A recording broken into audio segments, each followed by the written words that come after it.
Hello MSc, welcome back to my channel. आज का हमारा टॉपिक है sonochemistry, principle of Sono chemistry.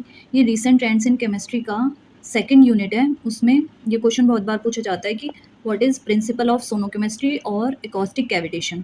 तो आज हम प्रिंसिपल ऑफ सोनो केमिस्ट्री देखेंगे, नेक्स्ट लेक्चर में हम एकॉस्टिक कैविटेशन देखेंगे। तो चलो अपना लेक्चर आज के स्टार्ट करते हैं। Sonochemistry, ultrasound of principal.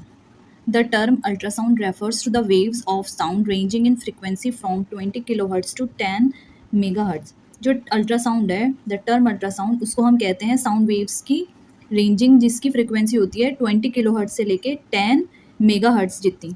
The chemical effect observed during sonication is acoustic cavitation. जो हम केमिकल इफेक्ट ऑब्जर्व करते हैं ड्यूरिंग सोनिकेशन उसको हम एकॉस्टिक कैविटेशन कहते हैं। तो सोनिकेशन क्या होता है? सोनिकेशन होता है high intensity ultrasonic waves. The formation of vapour cavities in a liquid is known as cavitation. जब लिक्विड में वेपर कैविटीज़ का फॉर्मेशन होता है उसको हम कैविटेशन कहते हैं। That is it is the formation of small liquid free zones. ये हम कह सकते हैं ये फॉर्मेशन होता है लिक्विड फ्री जोन्स का, जिसको हम बबल्स या वॉइड्स भी कहते हैं, in a solvent medium while irradiating with ultrasonic waves. इन सॉल्वेंट मीडियम में बनती है जब हम इरेडिएट करते हैं विद अल्ट्रासोनिक वेव्स। ये क्या है?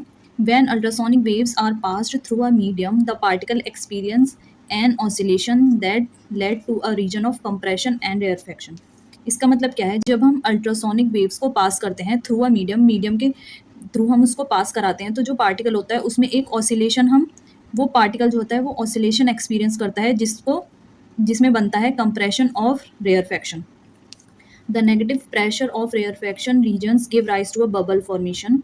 जो नेगेटिव प्रेशर होता है रेयरफैक्शन रीजन का वो बबल फॉर्मेशन को बनाता है। That may be either filled with the gas और वेपर, जो कि भरा होता है या तो गैस से या vapour of the liquid. May be almost empty depending on the pressure and the forces which holds liquid water. या तो वो गैस और वेपर का बना होता है ऑफ द लिक्विड जो कि ऑलमोस्ट एम्प्टी होता है, वो डिपेंड करता है उसके प्रेशर और फोर्सेस पे जो कि लिक्विड वाटर में होता है। ये था इसका ultrasound of principle sonochemistry के बारे में। फिर ये इतना इसका इनफ होगा ultrasound of principle of sonochemistry में। नेक्स्ट लेक्चर में हम देखेंगे एकॉस्टिक कैविटेशन। होप आपको ये समझ आया होगा। Please like, share and subscribe for more videos. Thank you.